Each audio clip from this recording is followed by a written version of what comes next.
I'm very skeptical of North Korean infantry's ability to be effective because, I mean, those guys, they don't speak Russian. The Russians don't speak North Korean.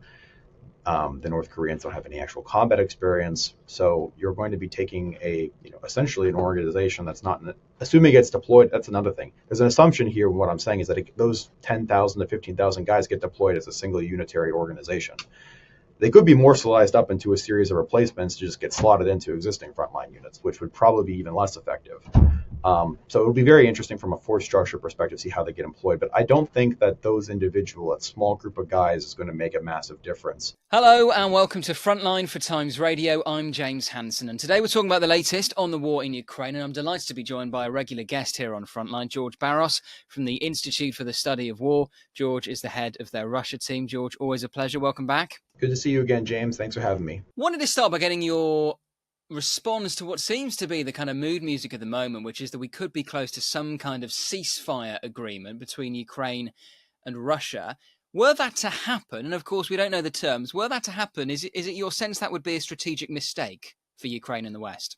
Yeah, absolutely. Look, if there's a ceasefire that uses the conditions, anything that approximates what we have now, then it would be a strategic catastrophe, not only for the European Union, for NATO, for the United States, their interests, but also for Ukraine. I think a lot of people have found favorable the idea of let's just end the violence and the bloodshed. Enough Ukrainians have died, enough Russians have died. And I think that comes from a very human and overall good place. However, I don't think a lot of people that advocate that position have really thoroughly and robustly thought through what does it actually mean? What kind of conditions does that set for the future? And what does it look like for a round two or a round three if the Russians decide to have at it again, right? I want to talk about military readiness in particular.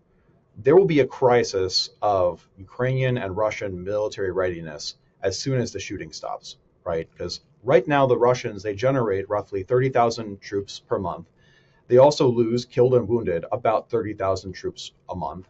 So Russians are able to maintain the current tempo of operations, but they're not able to fundamentally rapidly grow their military. We know the Russian military has big shoes to grow into. Back in last January 23, then Russian Defense Minister Sergei Shoigu announced the planned formation of many large divisions. At least, I believe, 12 or 16 was the number.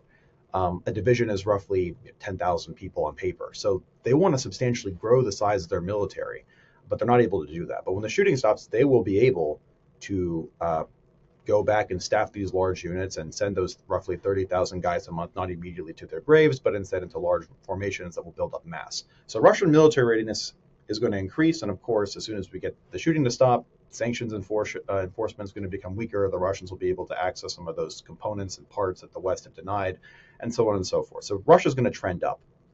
On the other side of the equation are the Ukrainians. And I think this is really what no one's been paying attention to, which is as soon as the shooting stops, the political pressure from the Ukrainian frontline servicemen who have been fighting for some of them over a year with no rotations to demobilize is going to be insurmountable for Zelensky and for Kyiv.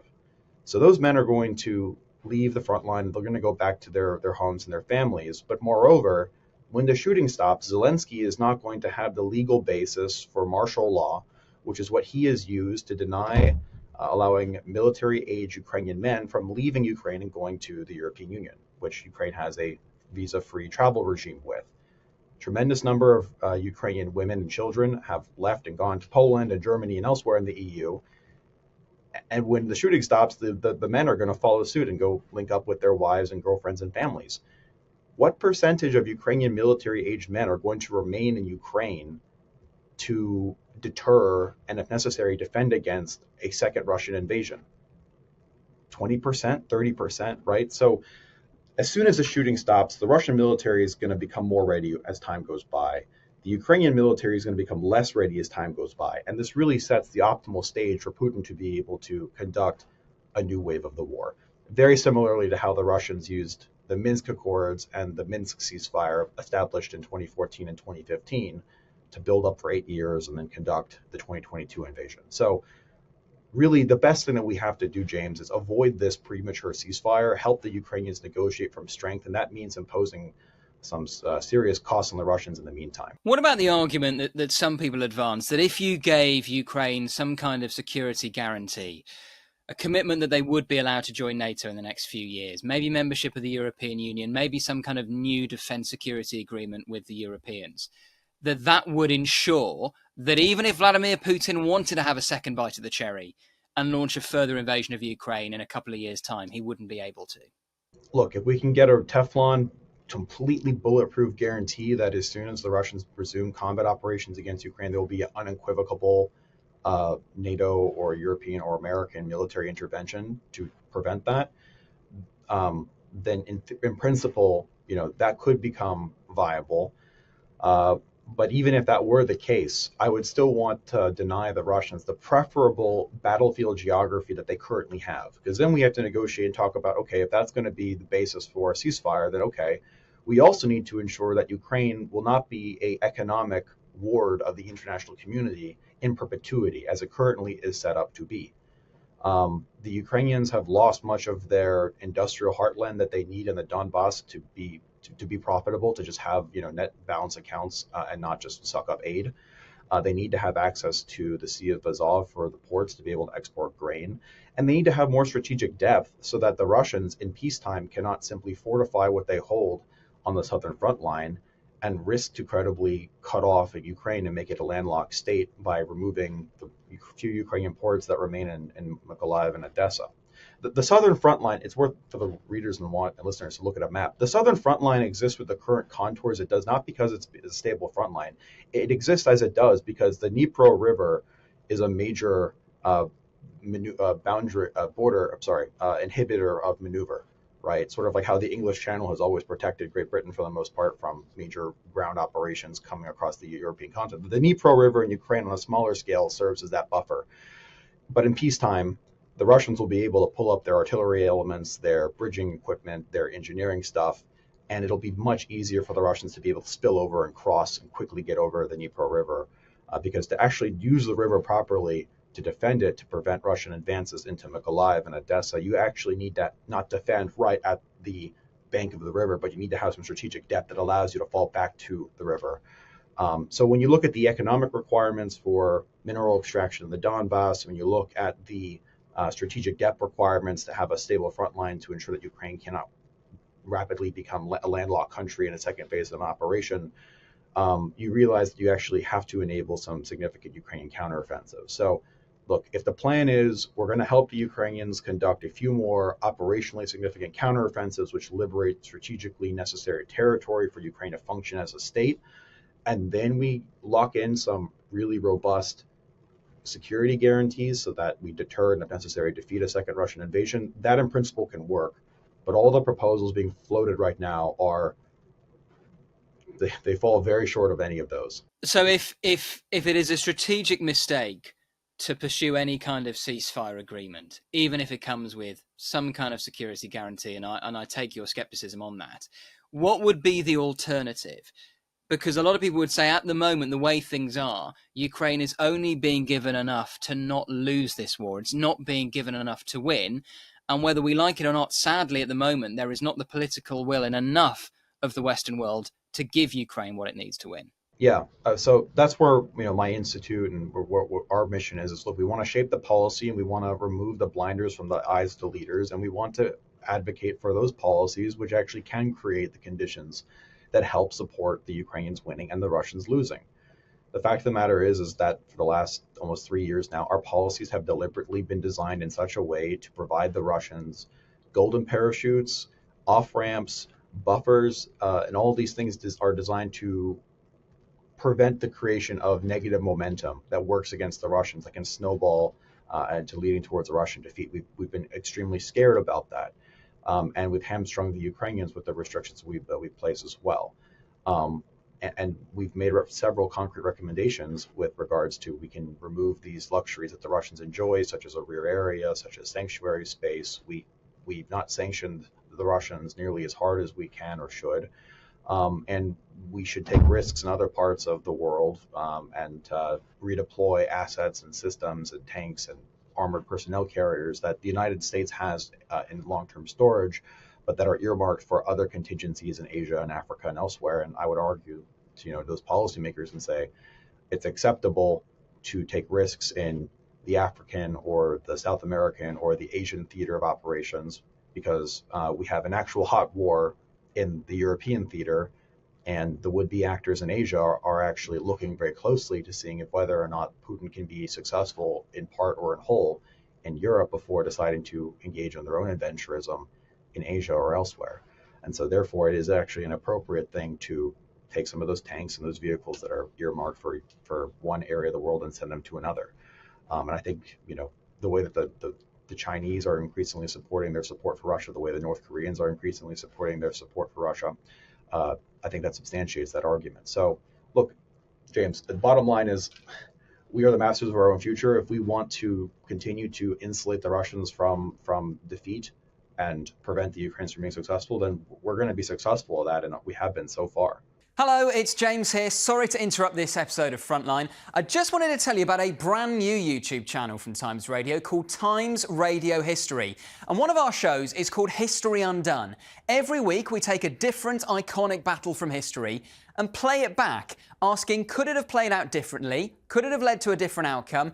And if it did, what would the long-term historical consequences have been? We've done episodes on D-Day, we've done episodes on the Battle of Gettysburg, on El Alamein, on Stalingrad, and our latest episode is all about the First Battle of Ypres in 1914 in the First World War. To check it out, subscribe to Times Radio History. And now, back to Frontline. You mentioned North Korea. How significant is the apparent deployment of North Korean troops to Russia to fight in Ukraine? I think it all depends on the scale, right? So I just want to be very clear. ISW, we've not been able to collect any data that dispositively proves that the North Koreans are in Ukraine fighting. There's, of course, those videos that made the rounds last week of the supposed North Koreans in Russian uniforms at training grounds that were geolocated to the Russian Far East. If what the Ukrainian intelligence and the South Korean intelligence are telling us is true, we can probably expect about a division's worth, so again, somewhere between 10 to 15,000 troops worth of combat power deploying to Ukraine. If that happens, it'll be very interesting, I think, to study and see how the Russian command decides to use those North Korean troops. Are they going to be thrown directly into a meat grinder, or are they going to be put on a more dormant part of the front line, say like in Kherson or something, to relieve Russian troops to then be able to redeploy and go to where the active fighting is? Because I'm very skeptical of North Korean infantry's ability to be effective, because those guys, they don't speak Russian, the Russians don't speak North Korean, the North Koreans don't have any actual combat experience. So you're going to be taking essentially an organization that's not, assuming it's deployed, that's another thing. There's an assumption here. What I'm saying is that those 10,000 to 15,000 guys get deployed as a single unitary organization. They could be morcelized up into a series of replacements to just get slotted into existing frontline units, which would probably be even less effective. So it'll be very interesting from a force structure perspective to see how they get employed. But I don't think that that small group of guys is going to make a massive difference. Asterisk, unless they become the lead element for what will become a regular pipeline that doesn't just bring in 10 to 15,000 North Koreans in one triage, but a steady stream of tens of thousands of North Koreans will now regularly be going to Russia to go fight. That can actually make a difference. I also think that the North Korean deployment scenario is interesting for what not it tells us about North Korea, but what it tells us about Russia's own force generation. It's been very interesting to look and see how Russia's current model for generating forces has become increasingly dysfunctional with time. So right now, the lead model is, they call them, the generation of volunteers. And the way that works is each of Russia's federal constituent entities, they're called federal subjects, the governor has a quota to meet for how many volunteers to generate per month. And they entice that economically by putting out these one-time signing bonuses and other economic benefits that the volunteers receive. And you can actually plot and see the supply and demand curve over time and how they've changed for these servicemen by looking at the one-time signing bonuses. So some federal subjects used to offer bonuses like 2 years ago around 10K rubles. Now the signing bonuses are anywhere between 1 to 2, sometimes even higher than 2 million rubles. And so that tells us that the Russians, due to waning demand, they've had to increase how much they're going to compensate to offset that waning demand. And ceteris paribus, if all the trends continue as they are, it seems like this Russian system for force generation is going to become more or less dysfunctional and just stop working probably within the next 12 to 18 months. At which point, Putin will probably have to call another mobilization. He always maintains that option. It'll be deeply unpopular. But now seeing them stand up this alternative pipeline to get North Koreans, that really does tell us that, look, Putin might be running out of the volunteers from the regions. He does not want to go after the politically sensitive Russians that live in Moscow and St. Petersburg, right? He continues to want to insulate them, and he'd rather go to North Korea than to his own people. So I think that is interesting. And look, Russia will continue to be able to finance this war and support this war. But it has to, it really does show the deficiencies of our own policies and how we've assumed that, look, we can just outweigh the Russians. We're not going to be able to outweigh the Russians. We have to actually impose defeats on them.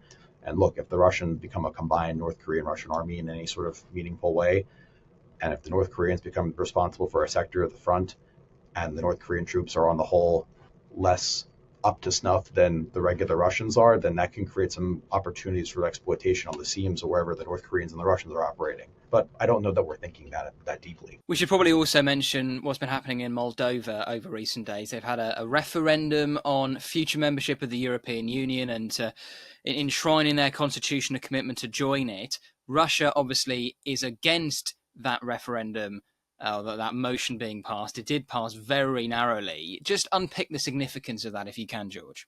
Sure. Well, I'd like to plug some work that my colleague Christina Harward just did. She just the other day published a report on Moldova.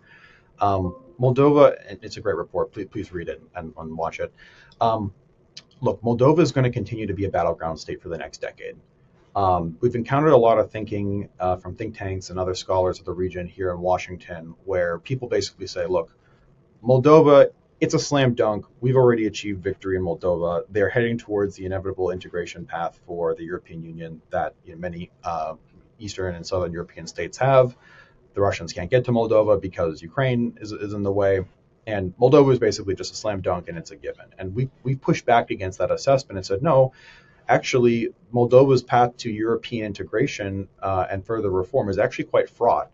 And there's a lot of opportunities due to the peculiar circumstances of Moldovan politics and government and law that give the Russians many courses of action and options for how to be able to derail and screw up Moldova's European integration.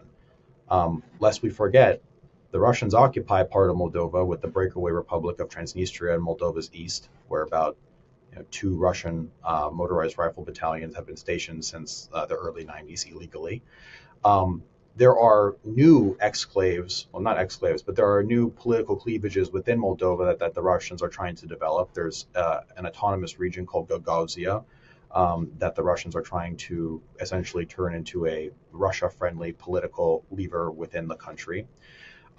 There are nuances about the appointment of judges for the Moldovan Constitutional Court that are very interesting and that provide the Russians opportunities to be able to derail this.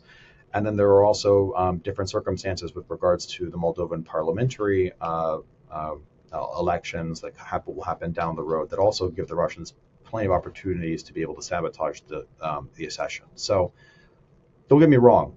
The recent referendum and the vote to officially enshrine the objective of joining the European Union is a victory for Moldova.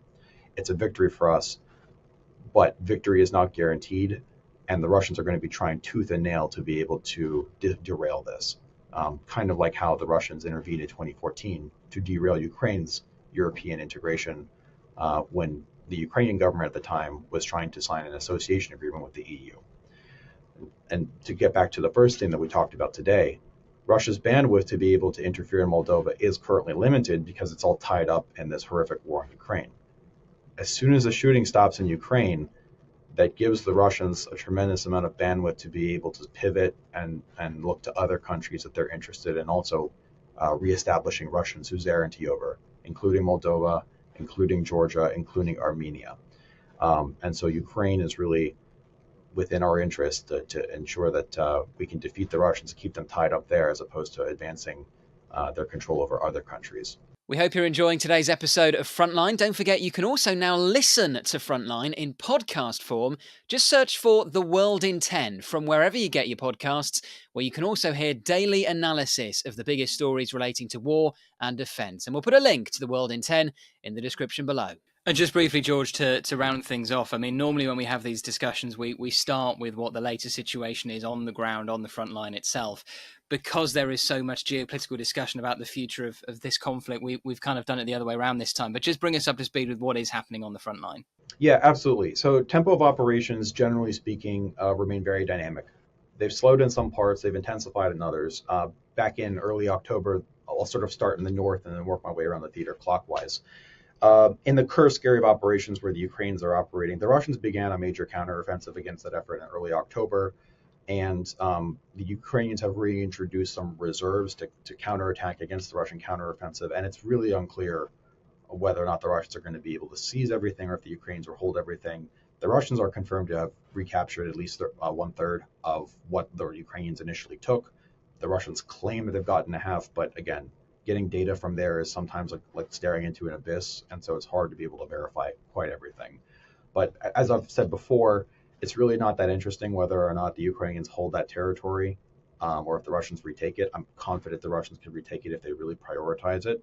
The real question is, will Putin reinforce not just that area where the salient is, but what will Putin do with regards to that additional 1,000 kilometers of international border that the Russians have basically enjoyed to not have to protect or resource for the course of 2 years.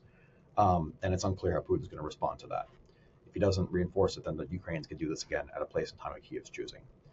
Going around the theater to the Kharkiv area, the international border where the Russians began their Kharkiv incursion back in May, that slowed down. The Ukrainians have conducted counterattacks in that area. The Russians did have to rob Peter to pay Paul to take some forces there to respond to what was happening in Kursk. So not a whole lot of interest is happening there. Slightly further to the east of there, in the sort of northeastern corner of the theater near Kupiansk, that area is deteriorating. Last week, Ukrainian authorities announced the mandatory evacuation of civilians from Kupiansk and its surrounding satellite villages, and the Russians have managed to advance up to the Oskil River, splitting sort of the Ukrainian holdings in that area into two. It seems that the Russians are expediting their ground operations right now to seize as much as they can ahead of, number one, bad weather conditions which are starting to affect operations because we're heading into the mud season now with the fall rains. And the Russians are also trying to expedite their combat operations now to seize as much ground as they can ahead of any sort of unpredictable scenarios that could happen from the American presidential elections that we have coming up in just under 2-3 weeks here now. Keep going down to the south near Bakhmut, eastern Ukraine. Not a whole lot of changes near the Chasiv Yar direction. The Russians have deprioritized that area of operations. Further going down to the south near Toretsk, the Russians have been making some tactical gains. Fighting is happening within the urban environs of Toretsk. It's a very complex operating environment where you might have Ukrainian defenders on the 5th floor of a building, but then Russians on the 2nd floor, and then the Russians will keep going, on the ground, and so the lines are very messy. It's unclear whether or not the Russians are going to be able to seize Toretsk within the coming weeks or months, if it's going to be a protracted, long, bloody battle. Keeping going further to the south, near the Avdiivka area of operations, heading towards Pokrovsk, I'm increasingly confident that the Russians will not seize Pokrovsk by the end of this year. The tempo of operations has fortuitously decreased there, and it actually seems that the Russians are in many ways prioritizing what's happening not to the immediate east of Pokrovsk, but they're working to try to create a better battlefield geometry. They stopped trying to penetrate laterally, longwise, and they are now building out the flanks. They're trying to widen the penetration, likely to make the Russian protrusion safer against Ukrainian potential counterattacks or counteroffensives in the future. They're also trying to level out sort of the southeast corner of the theater with the recent seizure of Vuhledar and the advancement of some tactical fields in that direction as well, to be able to potentially resume larger operations in the Pokrovsk direction potentially next spring. Zaporizhia southern front line and the seam between Donetsk and Zaporizhia oblasts, this is very interestingly reactivated in a way that we've really not seen in a long time. In early October, we started to see reports that the Russians resumed combat operations near the Kakhovka Reservoir, sort of not too far away from Enerhodar, where the nuclear power plant is. They managed to cross a dry part of the reservoir and engage in some very small level attacks within some neighborhoods around Kamensk, which was interesting because we've really not seen combat operations on that area of the front line since the Ukrainian counteroffensive of 2023. And then on the seam between Donetsk and Zaporizhia oblasts, just south of the town of Velika Novosilka, the Russians also restarted combat operations there and claimed to seize one village called Levadna. At the end of the day, there's really not a whole lot of changes on that southern front line. It is largely dormant. It's not a priority area. But whereas for the last year, basically, we've not seen any kind of movement from either side of significance, now we're starting to see the Russians reactivate and conduct some small scale attacks. And to round it all off, southwest corner of the theater, the Kherson line near the Dnipro River, the river delta, no significant changes in that area. The Russians claim that they've recaptured many of the islands on the delta, but fundamentally, the Russians are on the left bank, the Ukrainians are on the right bank. Special forces and naval infantry do raids on the islands and stuff, but no changes there. George Barros from the Institute for the Study of War, it's always a pleasure. Thank you so much for joining us today on Frontline. Thanks for having me, James. It's always a pleasure, and look forward to the next one. Thank you for watching today's episode of Frontline. For early access to our videos, member-only Q&As and live streams, then sign up for a membership via the link in the description. And for the latest news and breaking stories, listen to Times Radio and follow us at thetimes.com.